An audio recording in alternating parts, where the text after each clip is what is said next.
உலகம் முழுவதும் வாழும் கிறிஸ்தவ மக்கள் நவம்பர் 2ஆம் தேதி அன்று தங்களது முன்னோர்களை நினைவுகூரும் வகையில் கல்லறை திருநாளை அனுசரித்து வருகின்றனர்.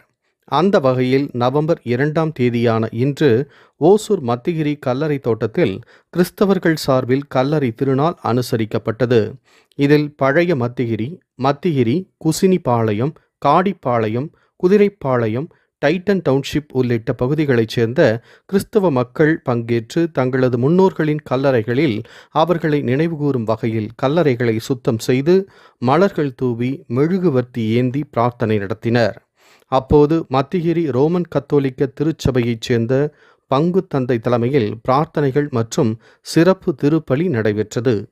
தொழிலதிபர் எட்வின் ராஜ் மற்றும் ஆதி திராவிடர் நலக்குழு மாவட்ட தலைவர் குரு முனிராஜ் ஆகியோர் மாநகராட்சி சார்பில் மயானத்தை சுத்தப்படுத்தி காம்பவுண்ட் சுவர்களுக்கு வெள்ளையடித்து கொடுத்தனர். இந்த கல்லறை திருநாளில் மத்திகிரி சுற்று வட்டார பகுதியைச் சேர்ந்த ஆயிரக்கணக்கான கிறிஸ்தவர்கள் குடும்பத்தோடு கலந்து கொண்டனர். வணக்கம். இன்னைக்கு நவம்பர் 2ஆம் தேதி கல்லறை திருநாளை முன்னிட்டு எல்லா கிறிஸ்தவர்களும் இங்கே கூடியிருக்காங்க. அவங்களோட இறந்த மூத்தவர்களுக்கு இன்னைக்கு அவங்க எல்லாம் பூ மலர் எல்லாம் வச்சு அவங்க மாசு நடந்துட்டுருக்கு. இங்கே சிறப்பாக 44வது வார்டு கவுன்சிலர் குருவனா இந்த ஒயிட் வாஷு மற்றபடி வாட்டர் அரேஞ்ச்மெண்ட்ஸு எல்லாமே நல்லபடியாக பண்ணி கொடுத்தாரு.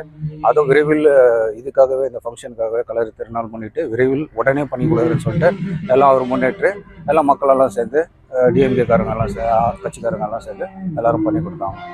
அதுக்கு பொதுமக்கள் சார்பாக எல்லாருமே திராவிட முன்னேற்ற கழகத்துக்கு நன்றி தெரிவித்தோம், குருவனாவுக்கு நன்றி தெரிவித்தோம். நன்றி.